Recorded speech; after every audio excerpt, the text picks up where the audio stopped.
Halo, Lur. Selamat datang kembali di channel Ngopiflix. Akhirnya film yang sudah lama ditunggu para pecinta film bencana kini resmi rilis versi HD. Kali ini kita akan membahas kelanjutan kisah kehancuran dunia dalam Greenland 2. Buat yang lupa, semua mimpi buruk ini bermula dari film pertamanya. Sebuah komet raksasa keluar dari jalurnya dan menghantam bumi. Kota-kota luluh lantak, sistem global runtuh, dan umat manusia terpecah menjadi kelompok-kelompok kecil yang hanya berjuang untuk bertahan hidup. Dalam kekacauan itu, negara-negara besar diam-diam membangun bunker raksasa jauh di bawah lapisan es Greenland. Tempat ini bukan sekadar perlindungan, melainkan proyek penyelamatan peradaban manusia. Di dalamnya tersimpan data, komputer, dan sistem lengkap untuk membangun ulang dunia setelah bencana berlalu. Namun tidak semua orang bisa masuk.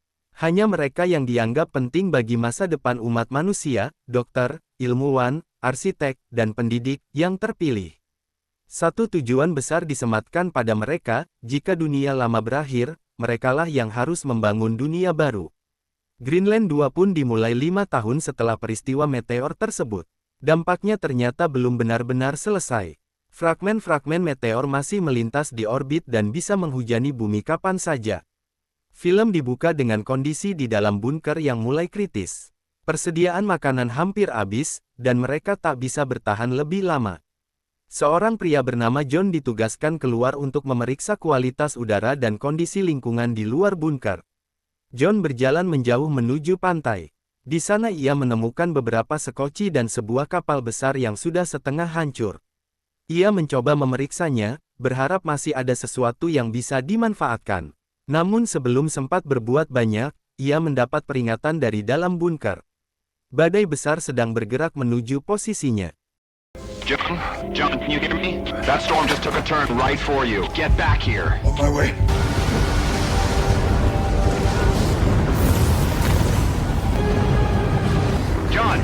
John, where are you? Open the east tunnel. Open the door. Too close. We have to close the blast door, John.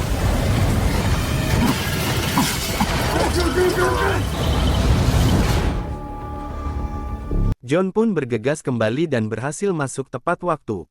Di dalam bunker, para ahli mengadakan diskusi darurat. Mereka memperkirakan bahwa dalam waktu 1 tahun, mereka harus menemukan tempat baru dengan udara bersih dan tanah subur untuk mulai bercocok tanam. Seorang dokter perempuan mengajukan hipotesis tentang sebuah kawah besar di wilayah Prancis Selatan. Kawah itu cukup dalam dan dikelilingi dinding alami yang kemungkinan besar mampu menahan radiasi. Secara statistik, tempat itu mungkin aman. It's in southern France. Let's stick to reality. Masalahnya, lokasi tersebut berada jauh di Prancis. Belum ada rencana pasti untuk mencapai ke sana. 2 hari berlalu, rutinitas kembali dijalani, sampai tiba-tiba gempa besar terjadi.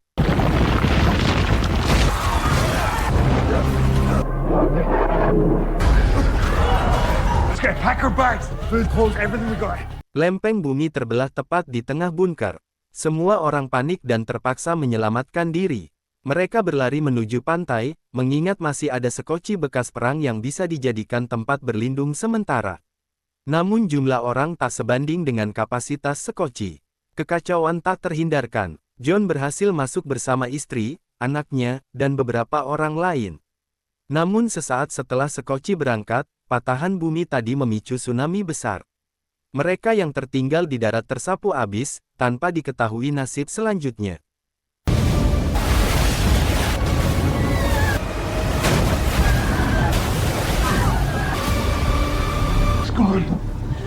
Film kemudian berfokus pada John dan kelompok kecil di atas sekoci. Mereka berdiskusi untuk bergerak ke selatan mencari daratan, karena persediaan makanan semakin menipis. We're out of gas. We're at the mercy of the current now. Direction of the current. It's now flowing south.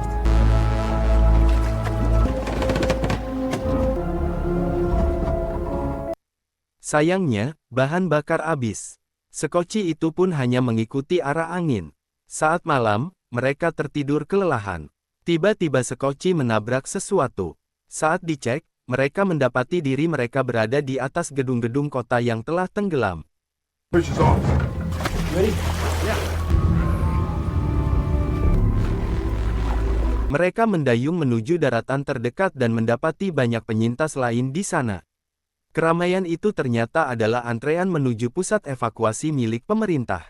Tempat tersebut dijaga ketat tentara, dan hanya warga dengan lencana resmi yang diizinkan masuk.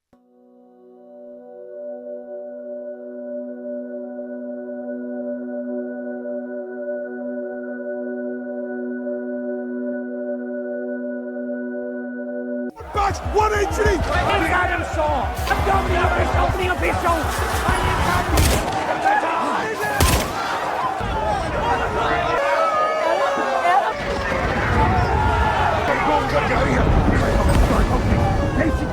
Karena lencana mereka tertinggal di bunker, John dan yang lain ditolak masuk.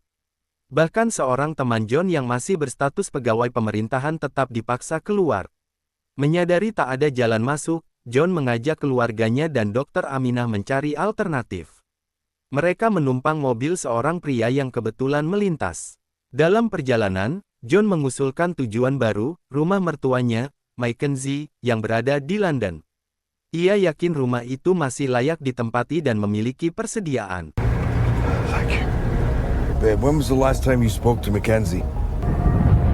Namun perjalanan tidak berjalan mulus. Di tengah hutan pinus, mereka berhenti sejenak. What is that? Another storm?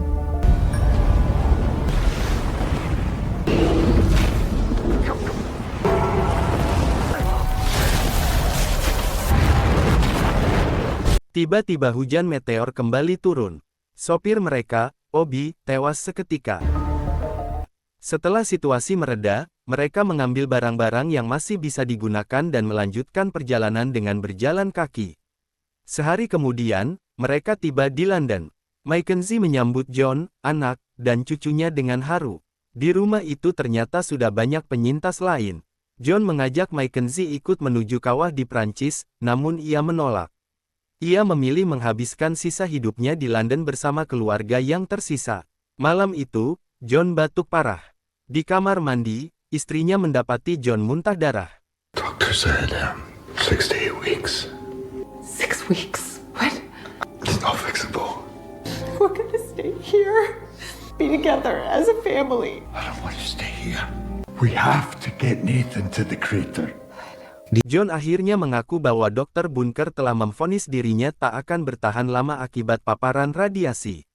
Namun ia menolak menyerah. Ia tak ingin keluarganya hidup di tempat yang belum tentu aman. Keesokan hari, mereka berangkat menuju Prancis Selatan. Di tengah jalan, seorang perampok menembak mobil mereka. Peluru itu mengenai Dr. Aminah hingga meninggal dunia. Okay.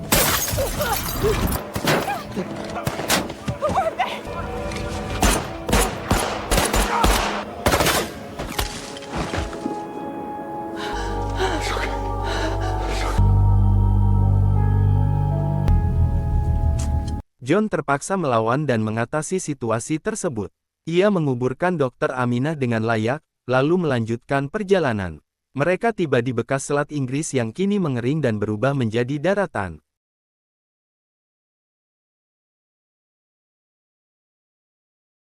Di sana terbentang retakan bumi raksasa yang telah menelan lautan. Banyak orang mencoba menyeberang menggunakan tangga darurat. Meski anak John, Nathan, ketakutan, mereka tak punya pilihan lain.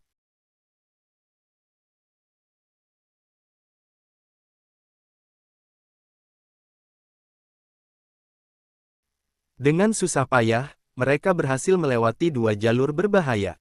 Beberapa orang tak selamat. Setelah itu, mereka kembali berjalan kaki hingga bertemu seorang pria bersenjata. Setelah tahu tujuan mereka menuju kawah kehidupan, pria itu justru membantu dan menawarkan tumpangan.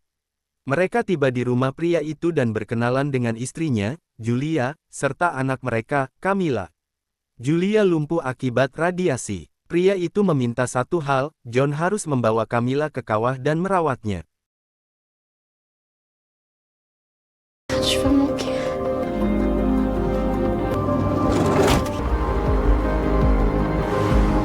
Setelah mempertimbangkan, John menyetujuinya. Perjalanan dilanjutkan. Di tengah jalan, kelompok bersenjata menghadang.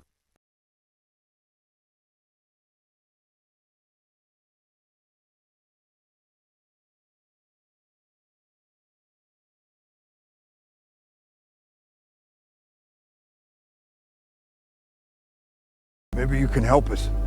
On cherche le commandant Genet. Contactez le commandant Genet. Mereka dilarang melintas. Camilla menyebut nama Komandan Junet. Mendengar itu, kelompok tersebut membawa mereka ke perkemahan. Sayangnya, Komandan Junet telah tewas dalam pertempuran. Meski begitu, John berhasil membujuk pimpinan lain hingga akhirnya mereka diberi kendaraan menuju kawah.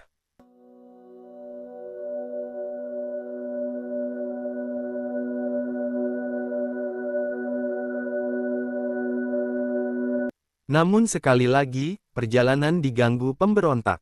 John nekat melawan dan berhasil menyelamatkan keluarganya, meski ia sendiri tertembak. This is our boss now! Let's go! Move! Move! Move!